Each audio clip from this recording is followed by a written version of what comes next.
para nosotros es el anticristo.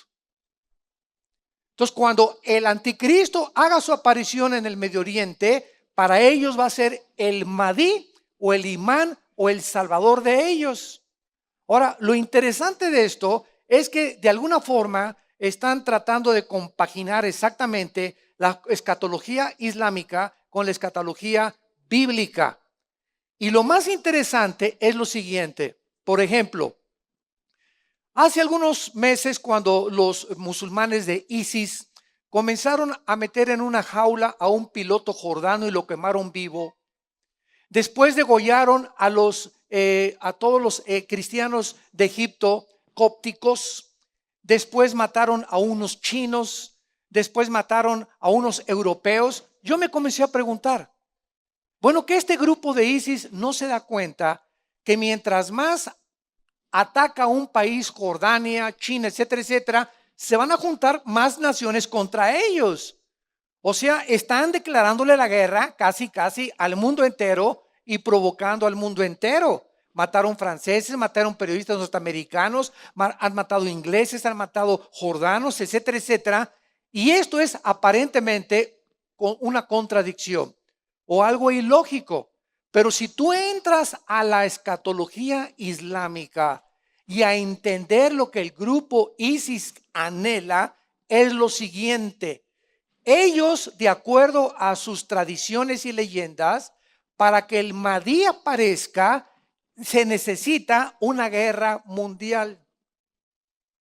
Entonces, ellos lo que están haciendo es tratar de desatar una guerra contra ellos, porque ellos quieren morirse, son suicidas. Y saben ellos que cuando ellos mueran o se sacrifiquen, sus hijos van a vivir en el mundo del Mahdi.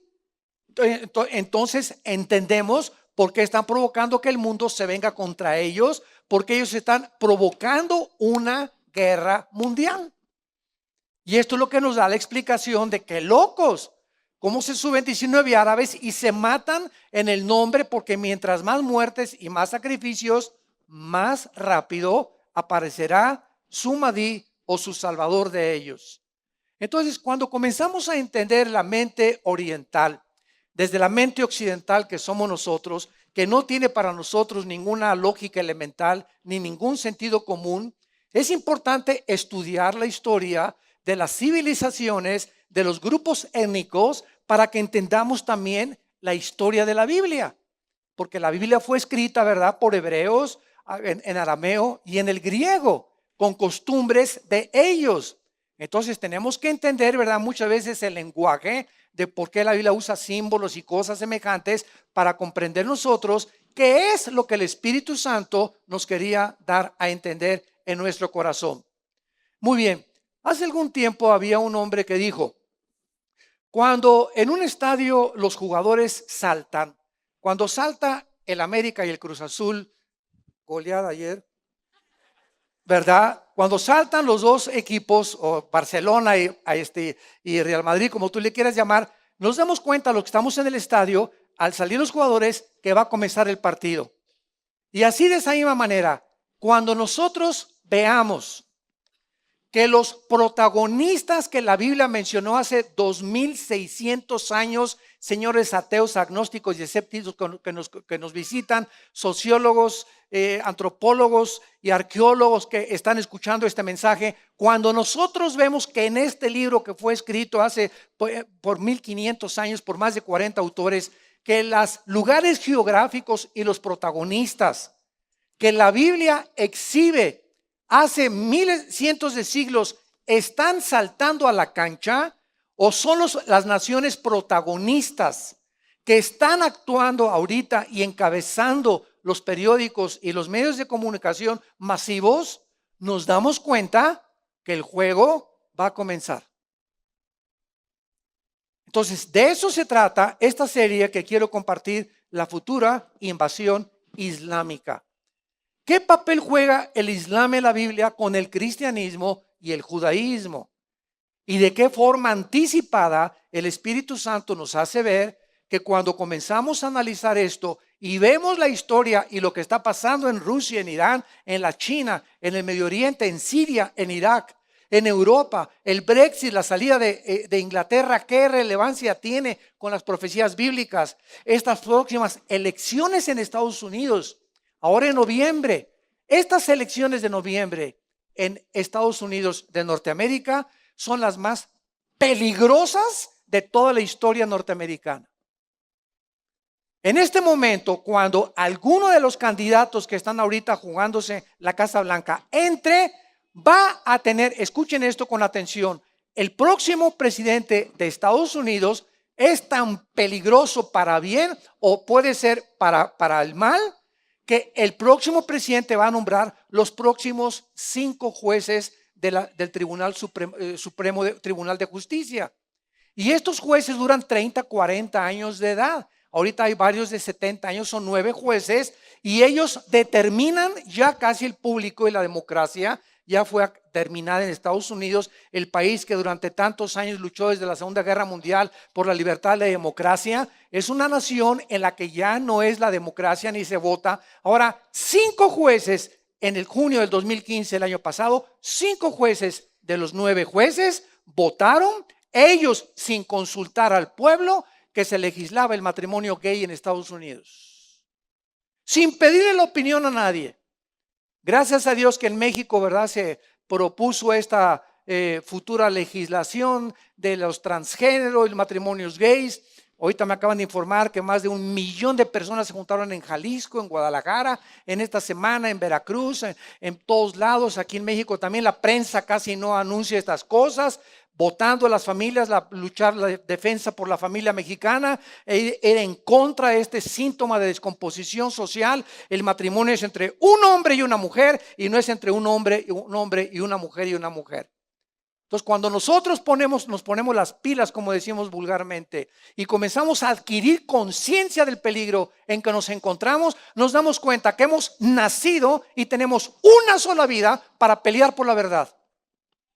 Una sola vida te ha dado Dios y así se nos va la vida. Y es el tiempo de entender que para esta hora nacimos. Para esta hora tienes que demostrar si eres o no eres cristiano. Si realmente has abrazado a Jesucristo y si realmente o vas a pasar la gran tribulación. Y cuando venga el arrebatamiento de la iglesia te vas a quedar aquí y te jalará los pelos y dirás, Dios mío, ¿por qué no hice caso a la palabra de Dios? Entonces vivimos una época muy, muy peligrosa. Pero vamos a ver en primer lugar lo siguiente. El Nuevo Testamento nos revela claramente que Dios anunció la primera venida de Jesucristo igual la segunda venida de Jesucristo. Ahora bien, Dios es el Dios del tiempo.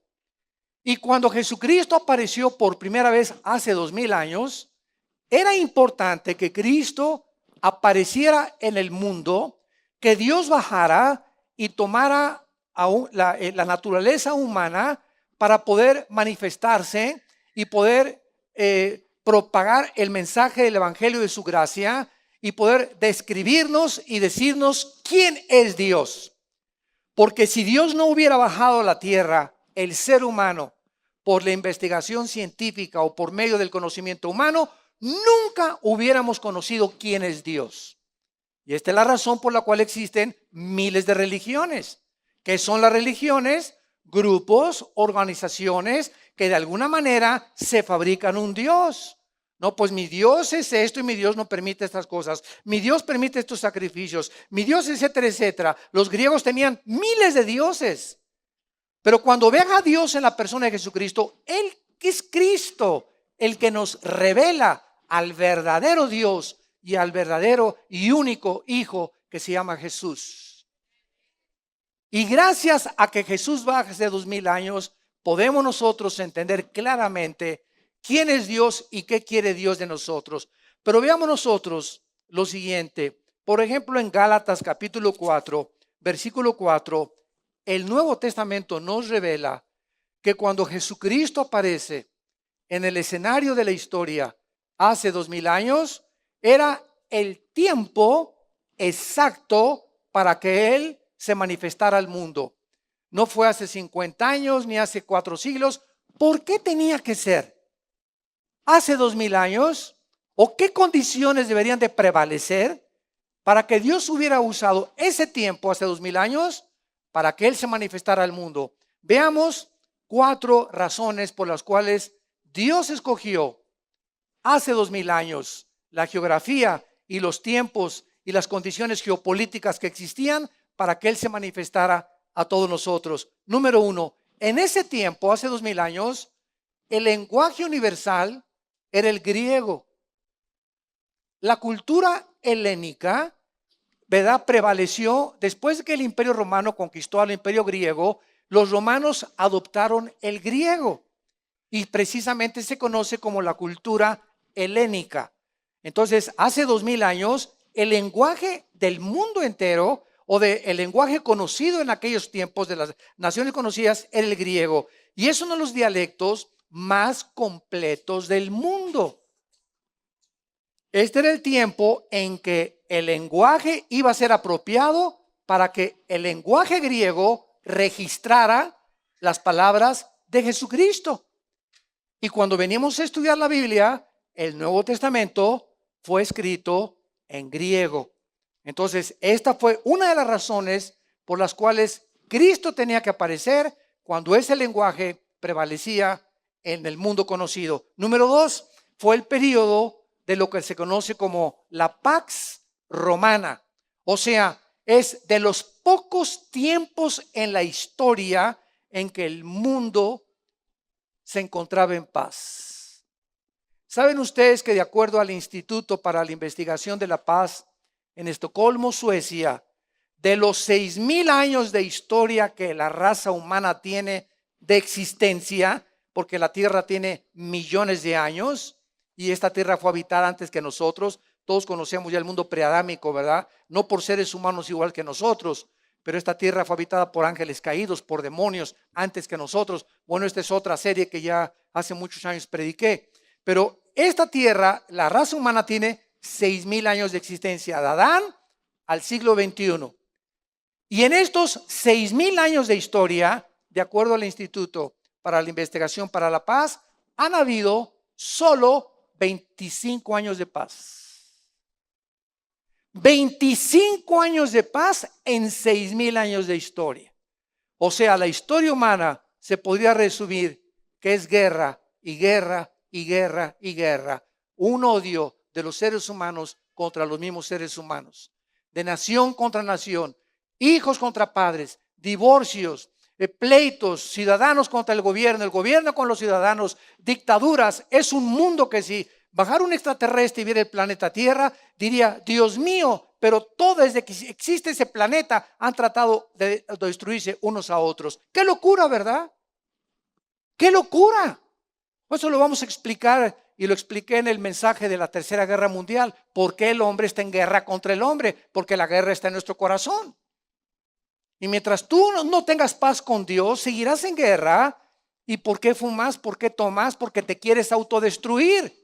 ¿Cómo que me quiero destruir? Si una persona inteligente y racional. ¿Sabes una cosa? Te equivocas. No es la razón la que guía al ser humano. Desgraciadamente, son las pasiones. Yo sé que si fumo, doctor Alducin, mi tráquea, mi laringe, mi lengua, mi paladar, mis pulmones, mis alveolos pulmonares, estoy destruyendo, me estoy envenenando. Y entonces, ¿por qué lo haces, Pancho? ¿Por qué lo sigues haciendo aunque el paquete diga este producto es nocivo para la salud? ¿Por qué lo sigues haciendo? Porque tu mente te dice: está mal, sí, amén, esto lo reconozco, pero encuentro una fuerza más grande que mi razonamiento, que me arrastra a hacer lo que no quiero hacer.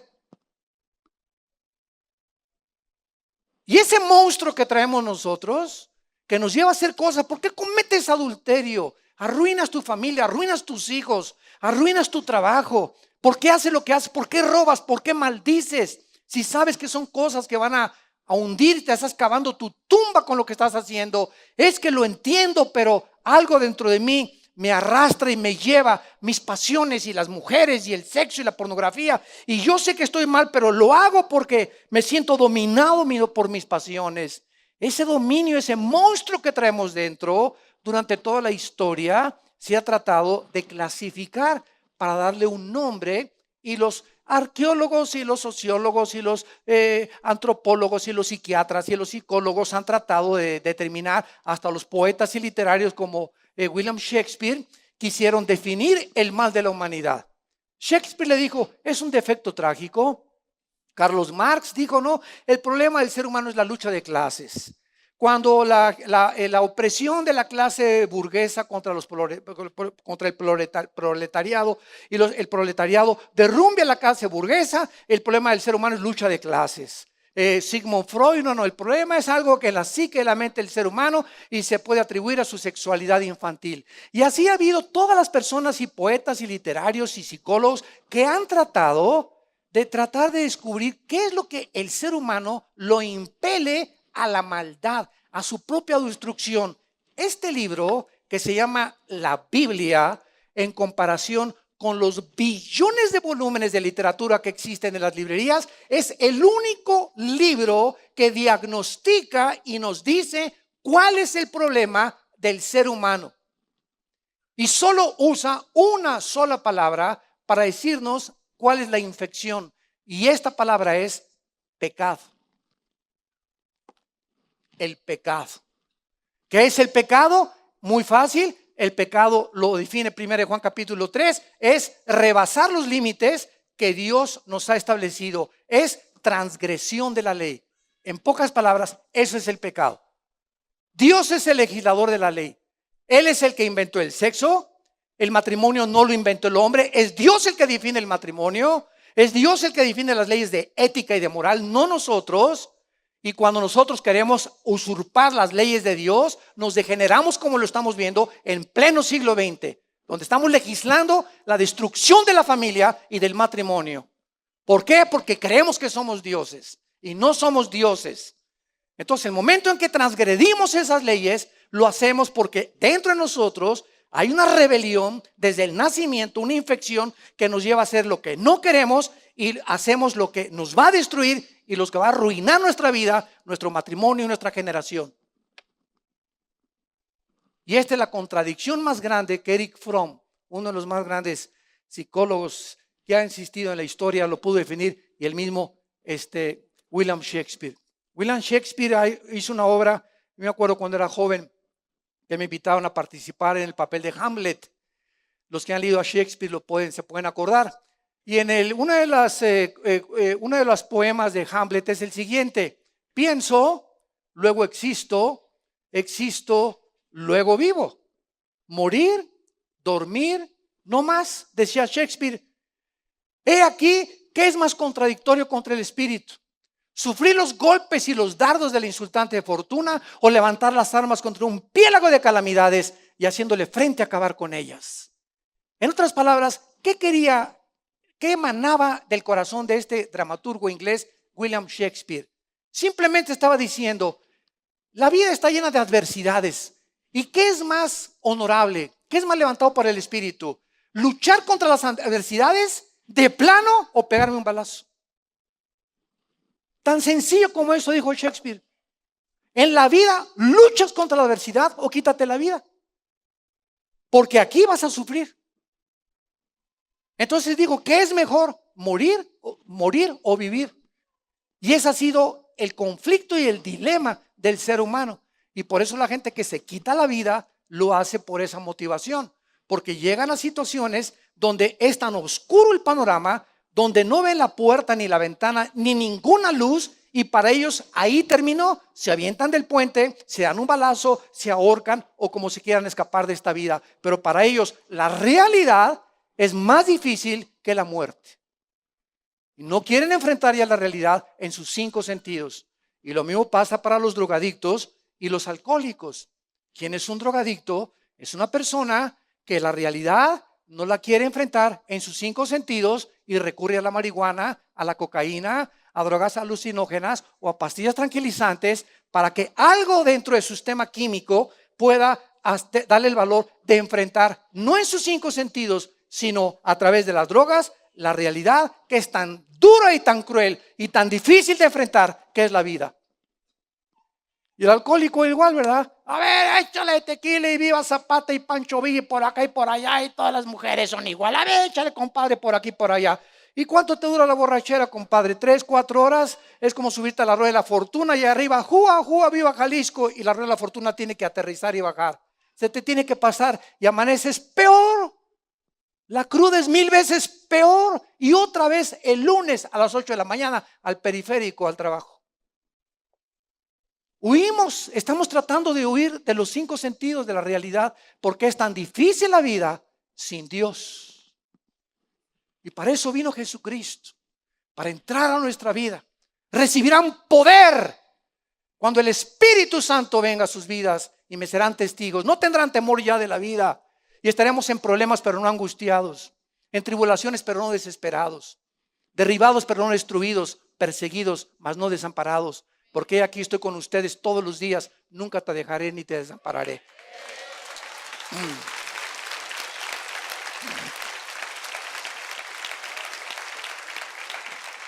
En tercer lugar, el tiempo en que Cristo vino hace 2000 años, en tercer lugar, fue el tiempo en que el Imperio Romano abrió carreteras. Por primera vez en la historia, el Imperio Romano comienza con las carreteras para poder unir el Medio Oriente, el África, ahí precisamente en esa área en la que ellos conquistaron. Era el tiempo, ¿verdad?, en que se facilitaba la transportación para que los misioneros y los apóstoles que le siguieron a Jesucristo pudieran llevar el evangelio a Europa sin ningún problema. Y en cuarto y último lugar, la entrada a Jesús era el tiempo también. Escuchen esto, y esto es lo más importante. Cuando Jesús vino al mundo hace 2000 años, había un ambiente de expectación de que ya se sentía que en cualquier momento venía Jesucristo.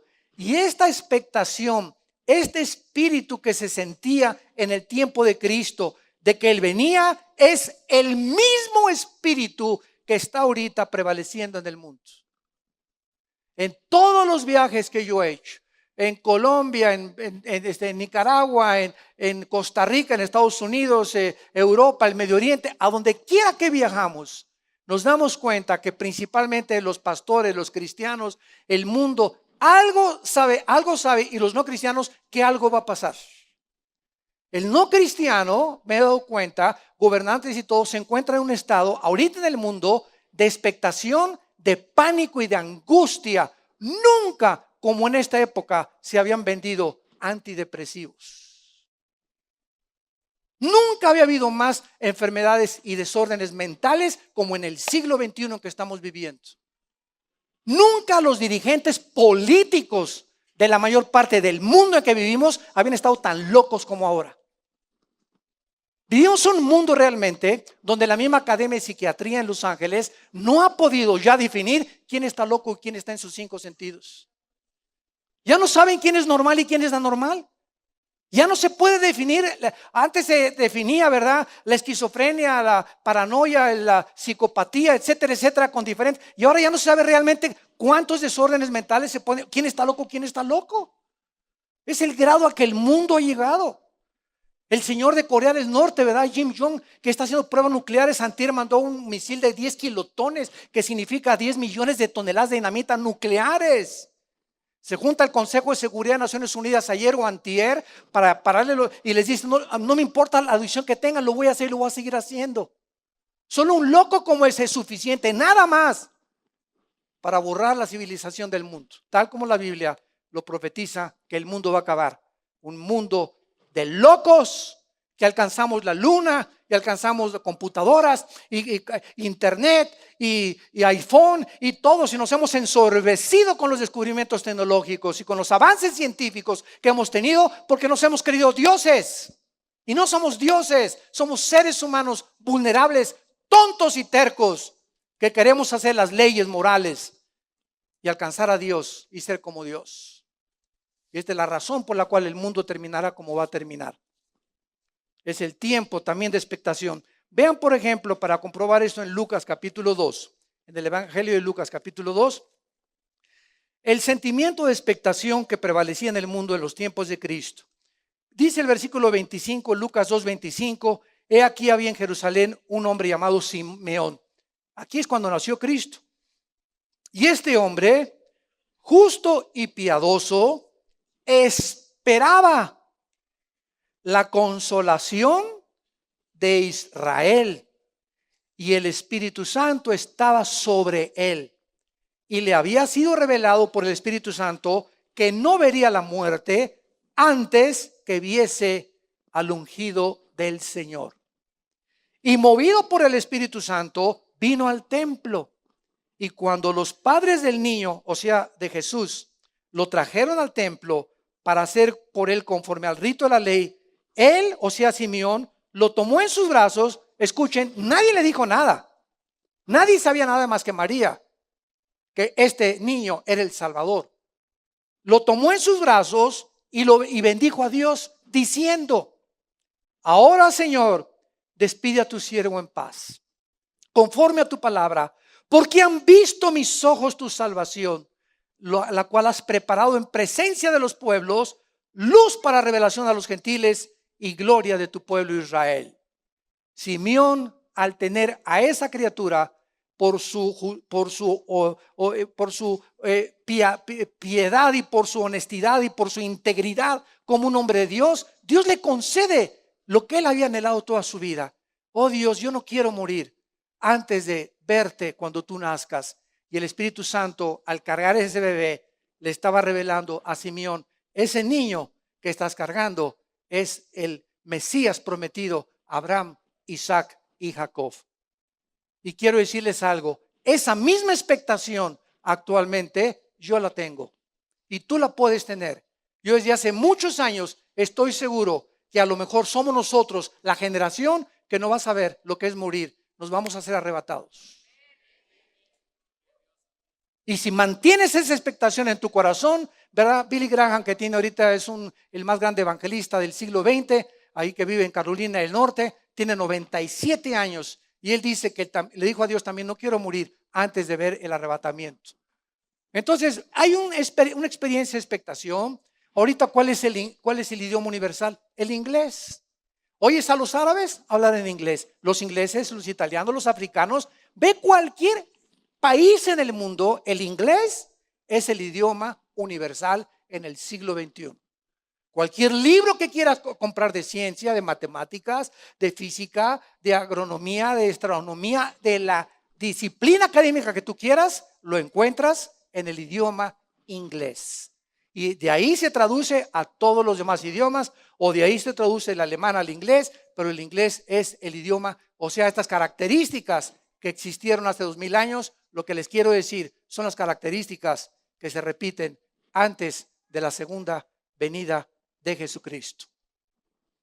Muy bien, vemos entonces que si esto fue verdad en la primera venida de Cristo, es lógico que Dios, si Jesús ya no tarda en venir por nosotros, nos está preparando.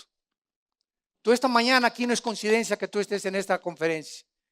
Dios en su misericordia te está hablando. Muchos de ustedes tal vez mueran hoy mismo, tal vez hoy saliendo, mañana, yo no lo sé. Pero ninguno de los que nos escucha tenemos asegurado el futuro. Nuestra vida pende continuamente de un hilo. Y por eso el mensaje de la Biblia es: prepárate para encontrarte con tu Dios. Porque si no está ya la tercera guerra mundial en una semana, o en 5 semanas, o en un año, en el día de tu muerte, tú y yo nos vamos a enfrentar a Dios como tu juez o como tu Salvador. Escoge la vida, pues, ahora que estás vivo, y la bendición para que Dios pueda bendecir tu vida, tu familia y a tus hijos. Vamos pues a Ezequiel capítulo 38, que va a ser el libro. Ezequiel 38, y principalmente estos 2 capítulos, 38 y 39, la base histórica, escatológica o profética de esta serie, la futura invasión del Islam o la futura invasión islámica que estamos viendo ya en el mundo y la relevancia a las Escrituras. Muy bien. Al abrir nuestras Biblias en el capítulo 38 y 39 del libro de Ezequiel, estamos leyendo a un profeta que escribió, él fue contemporáneo de Daniel, fueron contemporáneos. Y Ezequiel estuvo también en la cautividad babilónica. Pero Ezequiel fue un profeta tan interesante que profetiza en el capítulo 37 la restauración de los huesos secos. ¿Cuántos de ustedes no han leído ese capítulo? Ve y profetiza los huesos.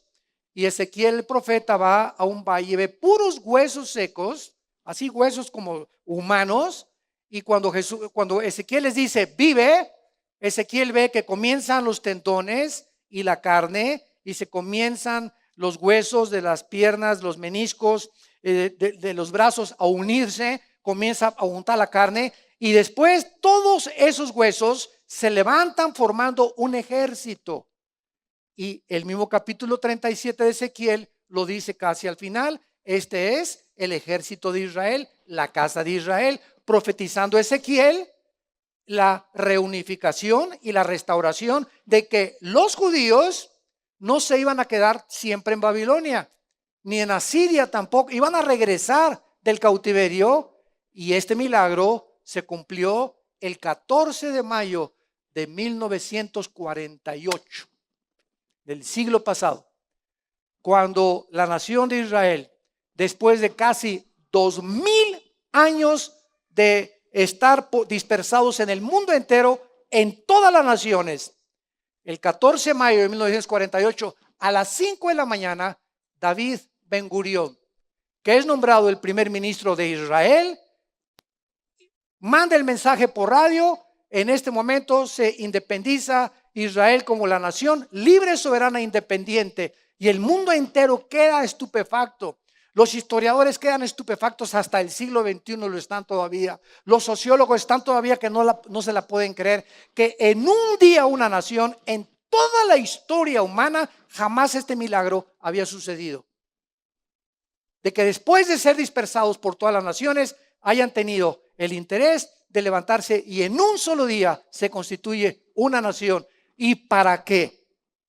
El anticristo persiguiera a los judíos, y para que la gran tribulación del anticristo firmara el trato con los judíos, era necesario que Israel existiera. Entonces, en el 48, cuando Israel se independiza como nación, comienzan las demás profecías a cumplirse, porque para que se cumplieran, Israel no era nación. Y cuando se convierte en nación, nos damos cuenta que entonces las demás profecías adquieren significado y relevancia a las profecías bíblicas. Qué maravillosa es la Biblia. Bendito sea, Señor. Muy bien. En el capítulo 38 de Ezequiel, aplaudan si quieren al Señor. Gracias, Señor. Gracias por este sagrado libro. Brincamos del capítulo 37 al 38 y 39. Y en estos dos capítulos, que van a ser la base de nuestro estudio durante varias conferencias, encontramos una profecía asombrosa. En este capítulo, hace 2600 años, se describe una invasión de naciones que ahora, en el siglo XXI, pertenecen al Islam, unidas a Rusia. Se profetiza hace 2000 años que antes de que Cristo regresara, Rusia, Irán, Etiopía, Sudán y Turquía se unirían para tratar de atacar con otras naciones a la nación de Israel. Y las condiciones que prevalecen en esta profecía son las condiciones y son las naciones, o sea, los protagonistas, como lo vamos a ver, que son las naciones que exactamente en el siglo XXI han hecho una alianza en los últimos años para atacar a la nación de Israel. Actualmente tenemos la unión de Rusia, Irán y la China. Están ahorita como los tres alegres compadres. Y ahorita hay un conflicto entre las naciones del Oriente con las naciones del Occidente. Síganme con mucho cuidado. Hay una confrontación que están saltando las chispas por todas partes, lastimando a las naciones, entre naciones del Oriente y del Medio Oriente y del Occidente. ¿Qué les quiero decir? Ahorita en el Medio Oriente está una guerra civil en Siria. donde este grupo de ISIS está tratando de borrar la frontera entre Irak y entre Siria. Y estas naciones aparecen en la Biblia. Irán con el nombre de Persia. En 1935, cuando derrotaron al Shah de Irán, se le cambió el nombre de Persia a Irán. Y ISIS, al borrar la frontera entre Irak y entre Siria, quieren hacer un califato para de ahí brincar a Arabia Saudita, que es una monarquía, y a Jordania, que es una monarquía.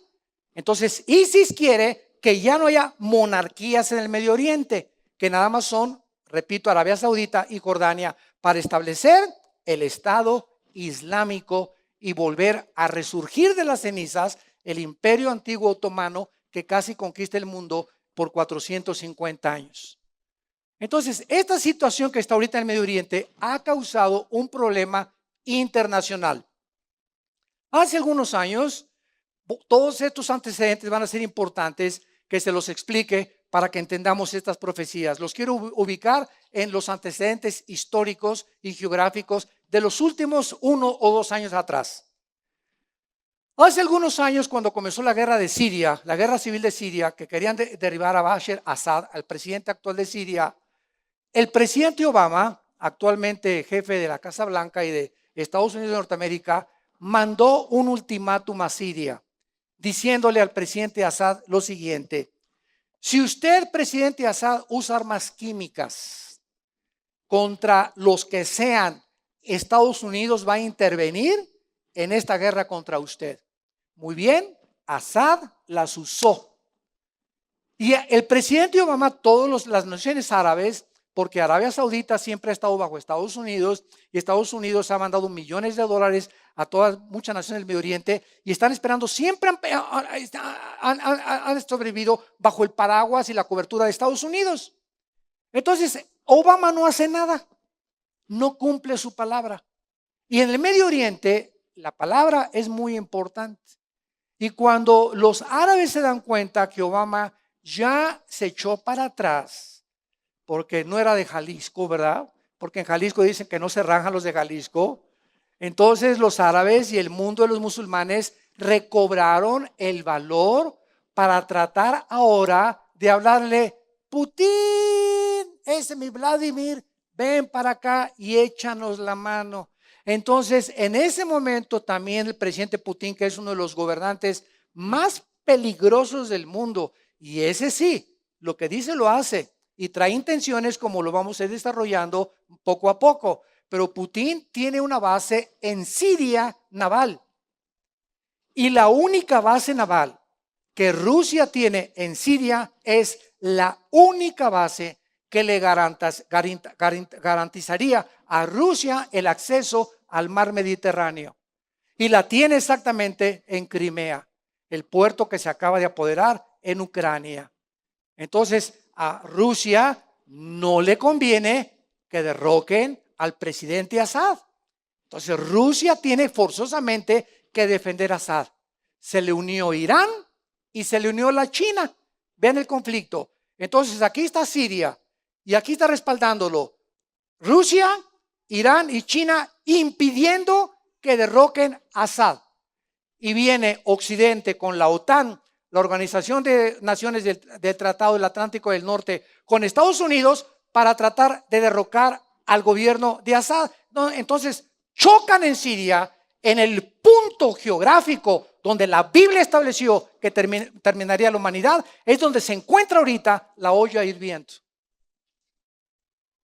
Las dos completas civilizaciones antagónicas. El Oriente es antagónico al Occidente, el Occidente es antagónico al Oriente. Las naciones orientales odian a los occidentales, a Europa y a Estados Unidos, y en Europa y Estados Unidos no entienden la mentalidad de los musulmanes, ni de los suicidas, ni de la mente religiosa. En el Medio Oriente, el gobierno y la religión es lo mismo. Aquí hay separación de iglesia y de Estado.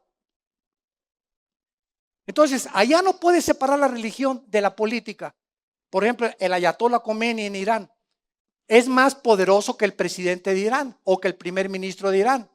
Cuando estaba Mahmoud Ahmadinejad, el que en las Naciones Unidas declaró, cuando él era presidente de Irán, que destruiría y borraría del mapa a Israel, le preguntaron: oiga, ¿y usted con qué derecho hace? Dice el Ayatollah Khomeini, es mi consejero número 1.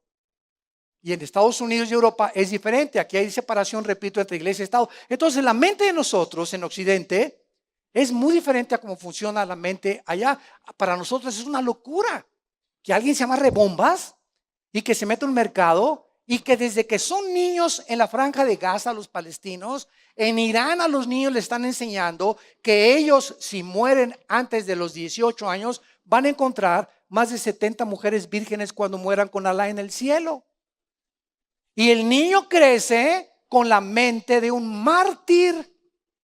Porque a un niño lo programas, si tú eres budista, lo haces budista. Si eres ateo, lo haces ateo. Si eres cristiano, pues lo haces cristiano. Los niños es como una computadora que el programa que le metes es lo que va a funcionar.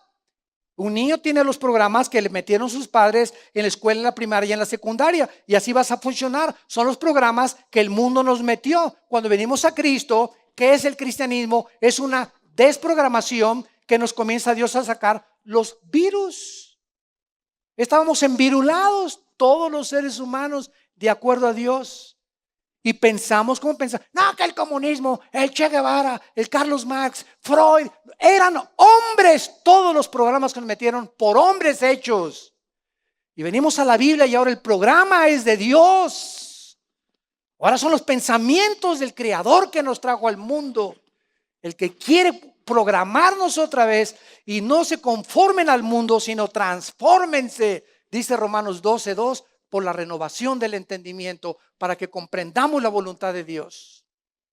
Y ese es el cristianismo, venir todos los días a la Biblia. Mientras más la Biblia esté en mi corazón, mientras más la memorizo, mientras más la leo, es la palabra de Dios y salen los programas del mundo. Entra aquí cuando yo era comunista antes de ser cristiano y Marx y el Che Guevara, tenía una foto del Che Guevara así inmensa arriba de mi cama. Vino Cristo y abajo el Che Guevara. Y vino Cristo y abajo esto y abajo. Y todas las filosofías humanas, humanismo, materialismo, hedonismo, etcétera, etcétera, fuera, eran programas humanos. Ahora tenemos la mente de Cristo. Y eso es lo que transforma nuestras vidas. A mi esposa no la veo como mi sirvienta ni como mi esclava. Es mi reina. Arroz, mi amor. Ahora mis hijos, ¿verdad? Son prestados. Ahora el trabajo, no trabajo para trabajar y para hacer dinero. Ahora trabajo, ¿por qué? Porque quiero invertir en el reino de Dios. Eso pasa a segundo lugar mi trabajo. Porque ahora el centro de mi trabajo es Jesucristo, el centro de mi bufete de abogados, el centro de mi clínica, el centro de mi taller de carpintería, el centro de mi taller mecánico es Jesús, el centro de mi casa es Jesús. Y cuando todo gira alrededor de Jesús y Jesús se alega en nuestra vida, somos prosperados, bendecidos como no se nos imaginamos, más de lo que nos imaginamos.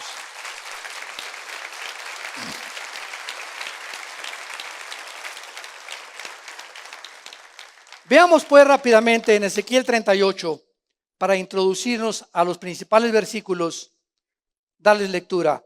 Vino a mí palabra de Jehová diciendo: Hijo de hombre, pon tu rostro contra Gog en tierra de Magog, príncipe soberano de Mesec y Tubal, y profetiza contra él. Y di: así ha dicho Jehová el Señor, he aquí yo estoy contra ti, oh Gog, príncipe soberano de Mesec y Tubal, y te quebrantaré y pondré garfios en tus quijadas y te sacaré a ti y a todo tu ejército, caballos, jinetes, en todo equipados, gran multitud con paveses y escudos, teniendo todos ellos espadas. Pongan atención en el versículo 5 y 6 con las naciones que se mencionan. Persia, Cus y Fut con todos ellos con escudo y yelmo. Gomer y todas sus tropas, la casa de Togarma de los confines del norte y todas sus tropas, muchos pueblos contigo. Prepárate y apercíbete tú y toda tu multitud que se ha reunido a ti, y sé tú su guardia. De aquí a muchos días serás visitado.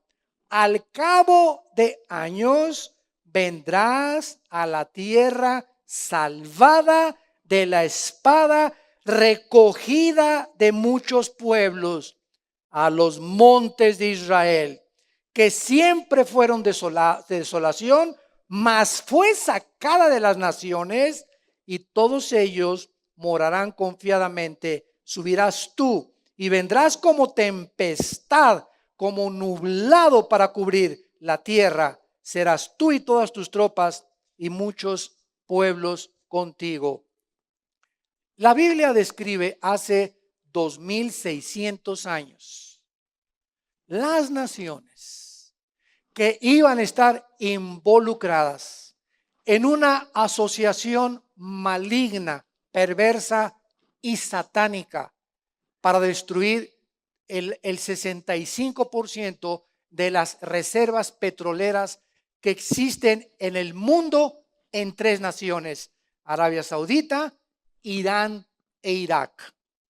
Vuelvo a repetir, entre Arabia Saudita, entre Irak y entre Irán, debajo de estas 3 naciones se encuentra el 65% de las reservas petroleras del mundo entero. ¿Qué significa esto? Se le llama el oro negro. Y nosotros, ¿se acuerdan ustedes de la fiebre de oro en California? Cuando se descubrieron las pepitas de oro, la matazón que hubo. Todo el mundo iba a California a principios del siglo XX porque hay oro, y mataron y destruyeron.